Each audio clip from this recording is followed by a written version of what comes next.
네, 인간AI의 14주차 오늘이 마지막 강의인데요. 강의로는 2교시 시작하도록 하겠습니다.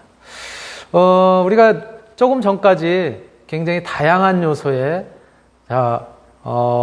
지금까지 우리 인간이 인류가 직면한 여러 가지 문제들을 극복을 하고 또 이제는 이제 신이 되고자 하는, 그렇죠? 호모 데우스로서의 그런 역할을 갖다가 이제 하고자 하고 또 4차 산업혁명 시대에 굉장히 다양한 분야의 과학기술 발전에 의해서 뭐 인공지능이라든가 또는 뭐 자율주행 자동차, 빅데이터 이런 모든 것들이 초연결 되는 그런 이제 사회로 지금 우리가 다가서고 있다 이렇게 말씀을 드렸고, 그 중에 조금 전에 이제 마지막 부분에서 봤었던 것이 빅데이터, 빅데이터를 통해서 이것이 인공지능이라든가 자율주행 자동차라든가 또는 IoT라든가 즉 사물 인터넷이라고 하는 모든 분야의 그런 이제 바탕이 되는 그런 이야기를 갖다 이제 같이 한번 살펴봤습니다. 뭐 지금은 여러분들이 우리가 잘 알고 있는 바와 같이 코로나19로 인해서 굉장히 어려움을 갖다 겪고 있는데, 바로 이 코로나19로 인한 이러한 상황에도 빅데이터 또 인공지능 이런 부분들이 이제 도입이 되고 있는 것이죠. 그 부분 같이 먼저 영상 보고 시작하겠습니다. 요즘 코로나19 확산으로 다중 이용 시설은 입구에서부터 발열 체크를 하고 있는데요. 열 화상 카메라 뒤에서 사람이 일일이 체크해야 하는 어려움을 대신하고 실수도 피할 수 있는 인공지능 장치가 등장했습니다. 또 이동통신 사이의 방대한 인구이동 빅데이터도 코로나 확산 방지에 활용되고 있습니다. 김현우 기자의 보도입니다. 서울의 한 대학교 기숙사, 건물 입구에 작은 열화상 카메라가 달렸습니다. 하지만 코로나19 검역이 한창인 다른 건물과 달리 모니터하는 사람은 없습니다. 24시간 자동으로 체온을 감지하는 인공지능 기반 기술이 적용됐습니다. 열 화상에서 오는 데이터를 체온에 맞게 측정하는 데이터들을 정화시키고요. 그리고 이제 무인 감시체를 도입할 수 있는 사람 인력 구조가 필요 없이 무인 감시를 통해서 이제 모니터링을 할 수 있다는 게 장점입니다. 카메라를 지나는 순간 출입구 주변의 온도와 사람의 체온 등을 종합적으로 판단합니다.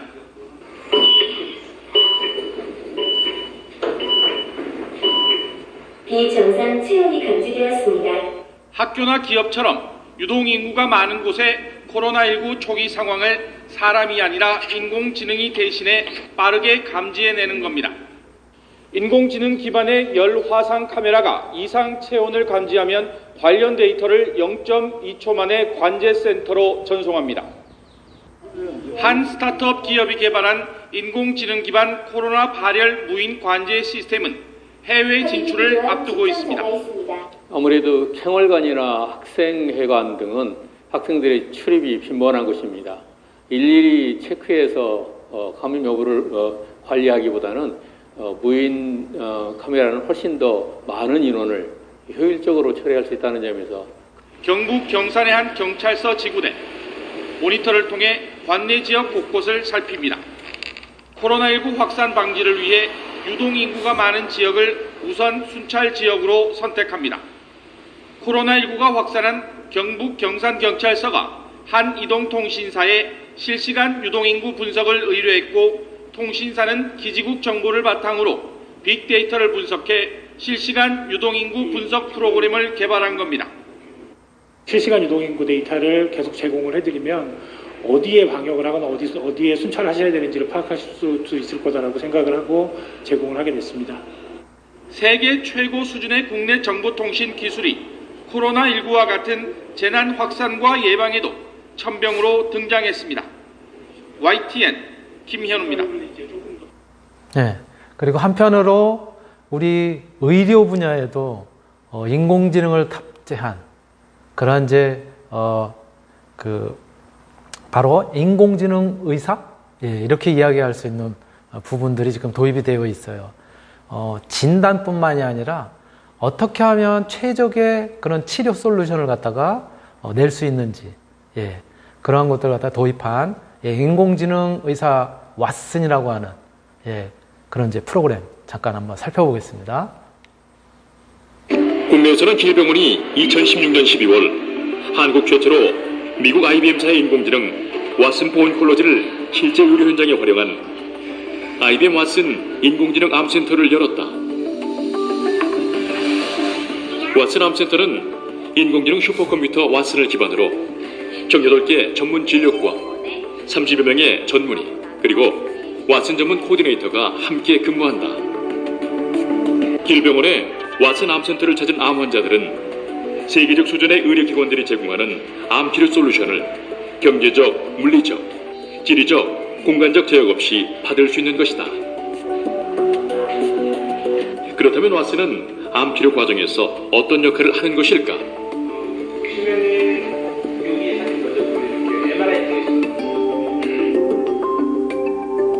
암치료는 일반적으로 암인지를 확인하는 진단 과정과 암 확인 후 어떻게 치료할 것인지 계획을 세우는 과정, 그리고 이 계획에 따라 수술과 항암 치료 등을 진행하는 과정으로 나눌 수 있다. 왓슨은 여기서 중간 과정인 치료 계획 수립에만 참여한다. 길병원은 암이라고 확진 판정을 받은 환자들을 대상으로 왓슨을 활용한 다학제 진료를 진행하고 있다. 환자분은 그 조직 검사에서 자궁 경부암이 나왔거든요. 초기는 좀 아니고 좀 진행을 많이 했거든요. 근데 이제 그 결과에 대해서 자세히 이제 좀 말씀드릴게요. 그래서 저 영상학교 교수님이 일단 CT 검사, MRI 검사 그런 거 검사하신 거 말씀드릴 거예요. 교수님 말씀해 주세요. 이 사진 보시면은 이쪽이 앞쪽이고 이쪽이 뒤쪽이에요. 보시면 이쪽에 하얀 게 방광이고 방광 뒤에 있는 게 자궁이에요. 보시면은 자궁 앞쪽 뒤에는 혹이 없는데 앞쪽으로 이렇게 볼록 튀어나온 게 있잖아요. 요게 지금 암으로 나오는 데고요. 선생님 생각하시는 거는 여기를 이렇게 하신다 그렇죠? 여기를 이렇게 갖고 나중에 부스트에서 여기 힘이 안 될 거 같아요. 이렇게 스페이스로 굳이 다학제 진료 시간엔 각과의 전문의가 한데 모여 환자의 치료 계획에 대한 왓슨의 의견을 검토하고 최종적으로 어떤 과정으로 치료를 진행할지 환자와 함께 결정한다. 인공지능 왓슨에도 환자분의 데이터를 넣으면 이렇게 추천하는 항암제는 이렇게 항암제 2개 하고 그 표적 치료제인 베바시중학을 병합하는 게 치료 성적이 가장 좋기 때문에 이 항암제를 이용해서 저희가 치료를 진행하고자 합니다. 6분이 진료를 함께 하고 설명도 또 자세하게 해주시고 그 데이터 보면서 설명해 주시고 그래서 신뢰를 할 수 있고요. 믿음이 가요. 그리고 마음이 좀 편안해졌어요. 그리고 그런 데이터를 환자들이 앞으로 정확한 데이터를 참고를 해서 치료를 받으면 조금 더 마음이 편안해질 것 같아요. 다른 환자분들도. 그래서 마음이 조금 가벼워졌어요. 다학제 진료의 장점은 이제 암의 진단 및 치료에 있어서 한 명의 의사가 결정하기는 어렵거든요. 치료가 되게 복잡해지고 진단 과정에서도 여러 가지 영상이나 그리고 병리학적 소견 같은 게 많이 필요한데요. 이게 모든 여러 전문가 의사들이 모여서 이제 상의를 하고 치료 방향을 세우게 되면 일단 진단이 더 명확해지고요. 그리고 치료 방향도 환자한테 가장 적절한 치료 방법을 제시할 수가 있고요. 왓슨이 제공하는 여러 가지 데이터를 이제 시각적으로 환자분한테 보여주려면 저희가 환자분의 이해도를 높이고 설명하는데 아주 유용하게 사용할 수 있는 장점이 있겠습니다. 또한 왓슨이 수많은 논문을 바탕으로 부작용에 대한 모든 경우의 수를 순식간에 계산해 검토하기 때문에 자칫 의료진이 할 수 있는 실수를 막아주는 것도 장점 중 하나로 꼽는다.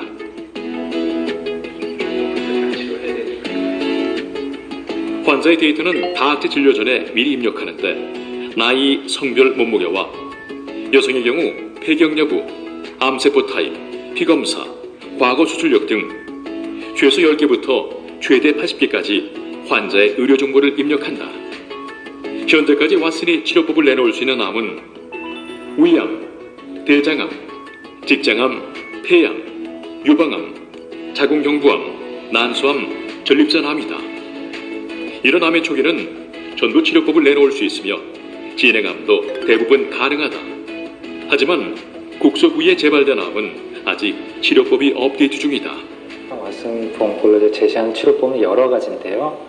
이제 저희가 이제 왓슨 포 온콜로지가 제시하는 거는 어느 정도 이제 표준화되거나 이제 유명한 미국의 캔서 센터에서 하는 치료법의 어떤 우선순위가 되어 있는데, 여러 가지 사정상 이제 다 거의 대다수가 일치를 하지만 일부 상황, 보험이라든가 환자의 선호도, 의사의 어떤 경험이나 그리고 환자의 여러 가지 상황을 고려해서 이제 치료의 선택이 좀 달라질 수가 있는 거죠. 근데 그런 것들은 이제 의료진이 환자랑 이제 상의를 해서 결정하게 되어 있고요.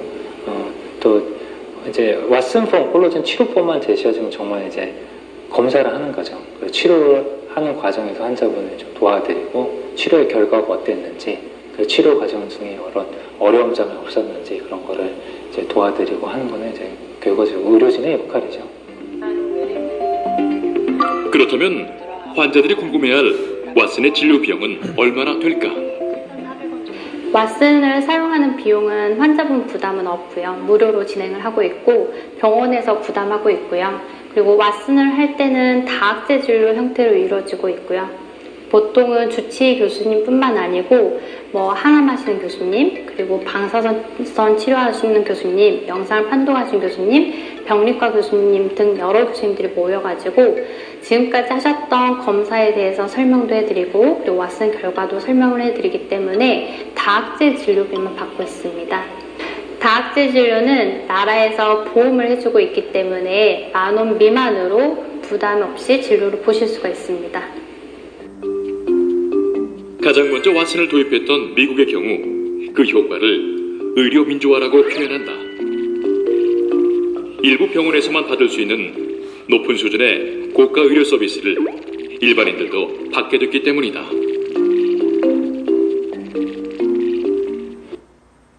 네, 인공지능 의사 왓슨.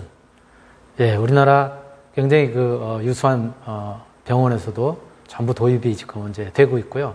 또 이거는 사실 인공지능 의사 왓슨은 IBM이 개발한 그런 의료 관련 진단 그리고 치료 솔루션을 갖다 가지고 있는 그런 이제 프로그램이거든요. 우리나라에서도 마찬가지 도전장을 내고 개발을 했습니다. 보실게요. 질병을 진단하고 치료를 도울 수 있을 정도로 인공지능 기술은 이미 크게 발전했는데요. 치매나 유전 질환 등을 각각 진단할 수 있는 인공지능이 순수 국내 기술로 개발돼 임상시험에 들어갔습니다. 이혜리 기자입니다. 치매가 나타나기 시작하면 뇌의 부피나 형태에 미세한 변화가 생깁니다. 이를 파악하기 위해 MRI를 촬영하는데 눈으로는 이를 정밀하게 판독하기가 쉽지 않습니다. 하지만 이 인공지능 기술은 뇌 MRI 사진에서 나타나는 미세한 형태와 구조 변화를 잡아냅니다. 진단까지 걸리는 시간은 1분 30초에 불과합니다. 기존의 제품 같은 경우에는 6시간에서 10분 정도 소요되는데 그거보다 수십 배 빠른 속도로 분석을 해냅니다. 소아에게서 난청이나 발달장애를 유발하는 유전자를 찾는데도 인공지능이 나섭니다. 현재로선 문제가 되는 유전자를 찾는 데만 짧게는 몇 달에서 길게는 몇 년이 걸리기도 하지만 인공지능 기술을 활용하면 환자의 유전 정보를 대입하는 대로 원인 유전자를 곧바로 확인할 수 있습니다. 진단 정확도도 현재까지 90%에 달합니다. 대개 하나의 그런 유전 질환을 진단하는데 대개 한 8번의 검사를 하는 걸로 알고 있어요. 근데 이거는 한 번으로 줄일 수가 있고, 치매와 소아 유전 질환, 심혈관 질환 등 3대 질환에 활용할 수 있는 이 인공지능 기술은 임상시험에 들어갑니다. 전국 11개 병원에서 실제 환자를 대상으로 기술의 정확도와 안전성을 검증합니다. 이 외에도 대장암이나 유방암 등을 가려낼 수 있는 토종 인공지능 의사 개발 작업도 내년까지 마무리돼 실제 진료 현장에서 만날 수 있을 것으로 기대됩니다. YTN 사이언스 이혜리입니다. 네, 이렇게 의료 분야에서도 인공지능, 빅데이터 기반의 어떤 인공지능을 통한 진단, 치료 이런 솔루션들이 어마어마한 속도로 지금 발전하고 있어요. 자, 그렇다면 이런 분야뿐일까요? 우리 여러분들도 잘 아시는 것처럼 이제 거의 대부분 컴퓨터, 스마트폰 쓰고 있잖아요. 또 상당한 부분들이 구글 기반인 것들이 많단 말이에요. 그러니까 구글에서는 이러한 모든 데이터를 갖다 지금 축적 중이에요. 그러다 보니까 이제 여러분들은 이제 모든 것을 구글에게 물어볼지도 몰라요. 바로 이런 이야기를요. 예. 구글은 우리가 어떤 영화를 보고 또 어디서 휴가를 보내고 대학에서 무엇을 전공을 하고 또 어떤 일자리를 수락할 것인지 또 뿐만 아니라 심지어 누구하고 만나서 결혼을 할 것인지에 대해서 조언할지도 모른다는 거예요. 왜? 예. 구글이 모든 이런 데이터를 왜? 우리가 컴퓨터 쓰려고 그러면 뭐 정보라든가 이런 것들 동의해야 되잖아요. 그게 다 축적이 된다는 거예요. 그래서 아마 이렇게 여러분들이 조언을 구할지도 모른다는 거예요. 구글한테 이렇게 물어보는 거예요. 존과 폴이 둘 다 나에게 작업을 걸고 있어. 둘 다 좋은데 좋은 면이 조금씩 다르거든. 그래서 마음을 정하기가 너무 힘들어. 내가 아는 사실들을 갖다가 고려해서 나에게 좀 조언 좀 해줄래? 라고 구글한테 물을 수 있다는 거예요. 그러면 아마 구글이 이렇게 대답할지도 모른다는 거예요. 나는 내가 태어난 날부터 너를 알고 있어. 내 이메일을 모두 읽었고 내 통화를 모두 기록을 했고 내가 좋아하는 그런 영화들, 너의 유전 정보, 그리고 내 심장 기록도 모두 갖고 있거든. 내가 데이트한 정확한 날짜도 보관하고 있으니까 존이나 폴과 만날 때 내 심장 박동, 혈압, 혈당 수치 이런 것들도 전부 초 단위로 기록한 그래프를 가지고 있어. 원한다면 보여줄 수 있어. 필요하다면 내가 그들과 가진 조금 민감한 그런 정보긴 하지만 성관계의 정확한 순위도 제공할 수 있어. 그리고 당연히 나는 너를 아는 것만큼 그들도 잘 알고 있거든. 이 모든 정보, 내 뛰어난 알고리즘, 그리고 수많은 관계에 대한 수십 년에 걸친 그러한 통계 자료를 초대해서 나는 너에게 존을 선택하라고 권해. 장기적으로 그와 함께 할 때 내가 더 만족스러울 확률이 87%야. 이렇게 대답해 줄지 모른다는 거예요. 그러면서 그리고 나는 너를 잘 아는데 너는 이 답변이 마음에 들지 않을 거야. 존보다 폴이 훨씬 더 잘생겼지? 너는 외모를 중시하니까 폴이 더 마음에 들지도 몰라. 내가 폴이라고 말해 주기를 진심으로 바랬을 거야. 물론 외모도 중요하지. 그렇지만 내가 생각하는 만큼은 아니야. 수만 년 전 아프리카 사바나에서 진행한 내 생화학적 알고리즘, 이런 것들을 배우자감을 전반적으로 평가할 때 존이 폴보다 더욱 안정된 상태라는 걸 꼭 염두에 둬야 돼. 와, 어마어마하지 않아요? 이런 대답을 갖다 여러분들한테 해줄지도 모른다는 거예요. 예. 자, 이것뿐이겠어요? 우리 이런 유전 정보라든가 모든 것들을 알고 있다고 하는데 실제 그런 것들이 운영이 되고 있습니다. 실제 회사로서 운영이 되고 있어요. 자, 그와 관련된 내용 같이 한번 보실게요.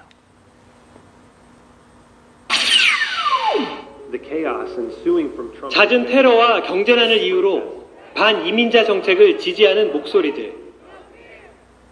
그런데 덴마크의 한 여행사가 이런 추세를 뒤엎는 영상을 선보여 엄청난 호응을 얻고 있습니다. 이름하여 Let's Open Our World 프로젝트. 여행사 모몬도는 67명의 다인종, 다국적 사람들을 선별하여 흥미로운 실험을 합니다. DNA 검사를 통해 나의 뿌리를 찾아보는 겁니다. 대부분의 참가자는 자신의 국적 또는 자신의 출생국에 자부심을 보였고 정체성에 대해 강한 확신이 있었는데요. 싫어하는 특정 국가에 대해서도 서슴없이 말합니다. 독일을 싫어한다고 말하는 영국 토트넘 출신의 제이. 독일을 싫어하는 이유를 묻자 윗세대가 겪은 전쟁 때문이라고 답합니다. DNA로 당신의 뿌리를 찾아보겠다고 말하자 이렇게 반문하죠. What could you possibly tell me that I don't know? Right, the story of you is in that tube. 2주 후 DNA 분석 결과를 듣기 위해 실험 참가자들이 다시 모였는데요. 참가자들 대부분은 큰 충격에 휩싸이고 말았습니다. Look at me.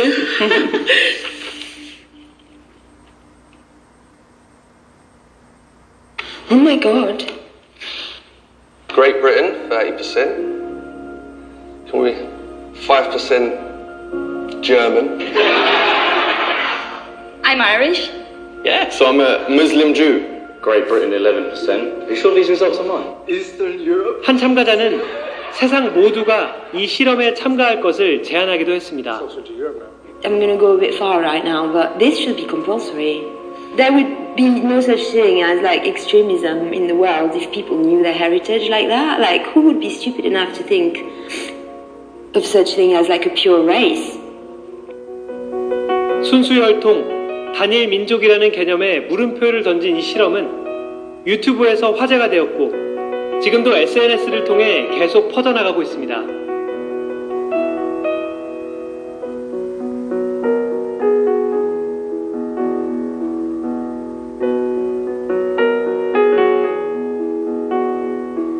신선한 실험이 세상 사람 모두에게 던진 강력한 질문. 우리에게도 같은 질문을 던져볼 수 있습니다. 여러분은 몇 퍼센트 한국인이십니까? 네, 우리 인류는 아프리카에서 시작이 됐다고 하죠. 그러다 보니까 저를 포함해서 여러분들도 100% 한국인이라고 자부하십니까? 우리 대부분이 단일민족이라고 생각을 해요. 그렇지만 조금 전에 영상에서 보신 것처럼 이렇게 유전 정보를 갖다 분석을 하면 우리의 계통이 어디에서 시작이 됐고 어떤 나라 인종들하고 또 이렇게 섞여 있고 하는 것들을 알 수 있다고 합니다. 여러분들이 대략 한 지금까지 알려진 걸 5만 원 정도만 투자를 하면 여러분들이 침을 갖다가 샘플로 보내면 유전 정보를 갖다 전부 밝혀주는 그런 사이트도 등장을 했습니다. 참고하시면 될 것 같고요. 자, 여러분도 그렇고 저도 그렇고 전부 스마트폰 쓰고 있잖아요.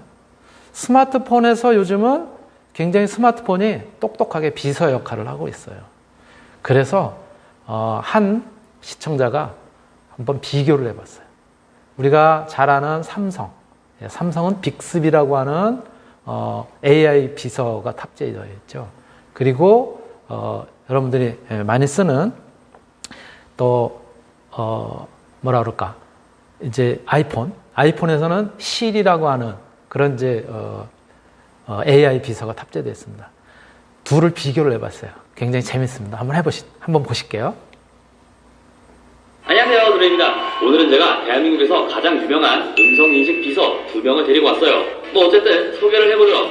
첫 번째는 삼성전자의 빅스비, 그리고 두 번째는 애플의 시리죠. 국내뿐만 아니라 세계에서도 가장 유명한 음성인식 비서일 거예요. AI 비서라고도 하죠. 그래서 오늘은 이 두 개를 비교해보려고 합니다.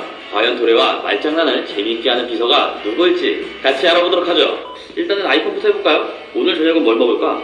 주변에 다양한 친구들이 있으면 좋듯이 음식도 다채롭게 드세요. 자, 그러면 오늘 저녁은 뭘 먹으면 좋을까? 저녁엔 소화에 무리가 가지 않는 음식을 먹어봐요. 오, 둘 다 굉장히 좋게 말해주고 있어요. 건강을 생각하는. 그러면은 이전 영상들에선 이런 것도 있더라고요. 얘네들이 비트박스를 한다고 하는데 한번 비트박스를 시켜볼게요. 시리야, 비트박스 해봐.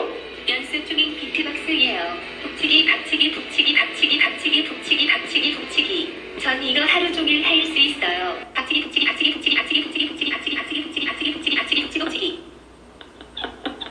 이게 뭐야? 자, 그럼 다음에 빅스비를 한번 해볼게요. 빅스비, 비트박스 해봐. 비트 좀 풀어볼게요.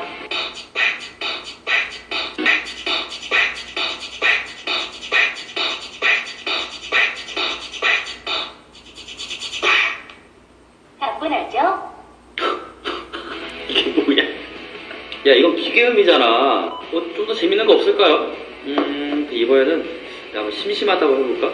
시리야, 나 심심해. 무엇을 하면 더 유쾌하고 즐거운 시간을 보낼 수 있을지. 나 심심하다고.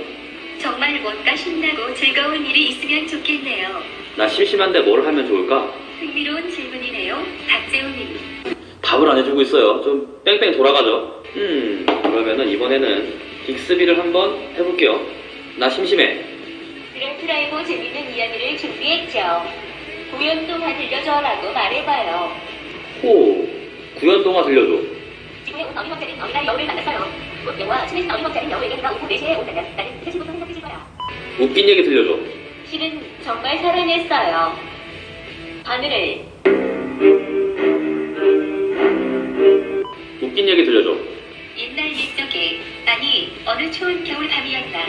이게 끝이야? 자, 지금까지는 코믹한 것들을 제가 물어봤죠. 그러면 지금부선 조금 더 실생활에 쓰일 수 있는 것들을 제가 물어볼게요. 오늘 저녁 날씨 알려줘. 오늘 저녁 일기예보입니다. 와, 이거 다 나와요, 이렇게. 그죠?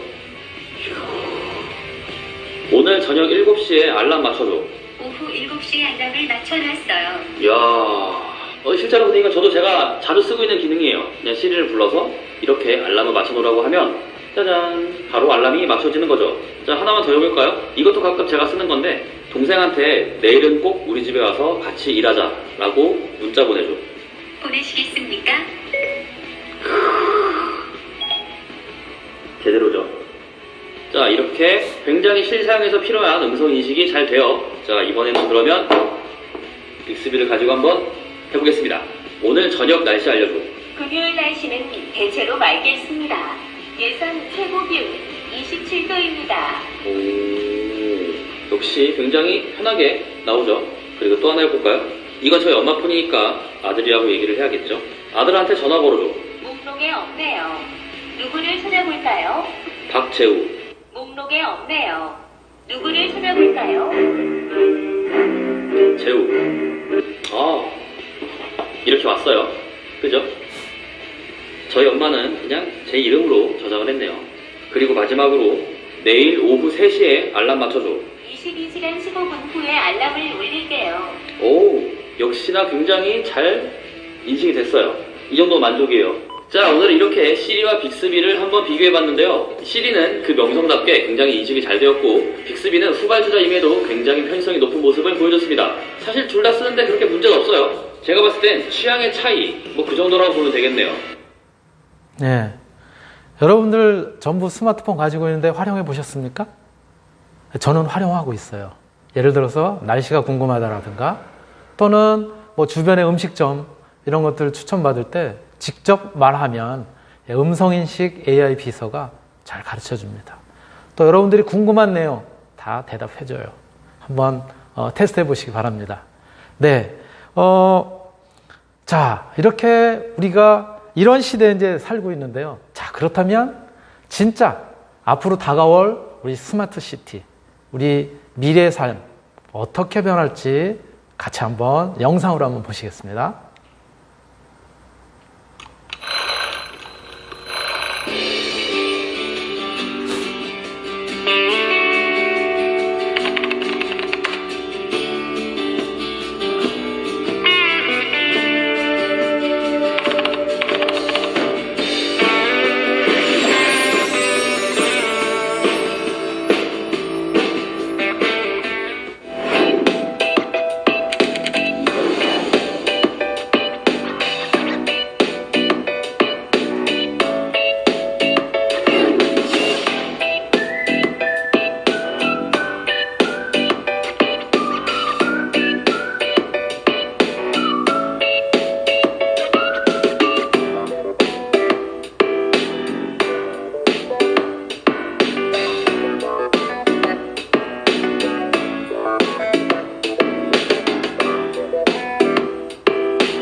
네, 앞으로 다가올 스마트 시티. 네, 잘 보셨습니까? 네, 제가 준비한 영상은 여기까지고요. 예, 이상으로 오늘 14주차 인간의 이해 모두 마치고 지금까지 저하고 함께 한 학기 동안 인간의 이해 강의를 같이 해주셔서 감사드립니다. 오늘 강의 모두 마치고 또 한 학기 동안 여러분들하고 같이 한 인간의 이해 강의 모두 마치도록 하겠습니다. 네, 감사합니다.